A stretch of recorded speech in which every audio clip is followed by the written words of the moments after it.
Saksakalyan gunarnavasya Vande Guru Sri Charanaravindan.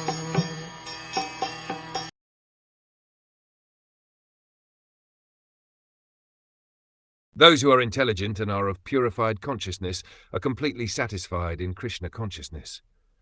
Freed from the modes of material nature, they do not act for sense gratification. Rather, since they are situated in their own occupational duties, they act as one is expected to act.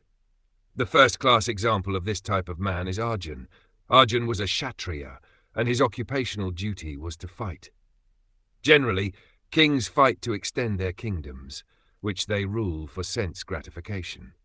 But as far as Arjun is concerned, he declined to fight for his own sense gratification. He said that although he could get a kingdom by fighting with his relatives, he did not want to fight with them. But when he was ordered by Krishna and convinced by the teachings of Bhagavad Gita that his duty was to satisfy Krishna, then he fought. Thus he fought not for his sense gratification, but for the satisfaction of the Supreme Personality of Godhead. Persons who work at their prescribed duties, not for sense gratification, but for gratification of the Supreme Lord, are called Nisanga, freed from the influence of the modes of material nature. Nyasta karma indicates that the results of their activities are given to the Supreme Personality of Godhead. Such persons appear to be acting on the platform of their respective duties, but such activities are not performed for personal sense gratification. Rather, they are performed for the Supreme Person. Such devotees are called prashanta, which means completely satisfied. Shuddha Setasa means Krishna conscious. Their consciousness has become purified.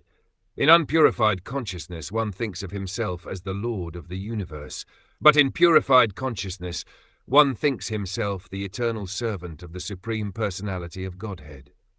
Putting oneself in that position of eternal servitorship to the Supreme Lord and working for him perpetually, one actually becomes completely satisfied. As long as one works for his personal sense gratification, he will always be full of anxiety. That is the difference between ordinary consciousness and Krishna consciousness.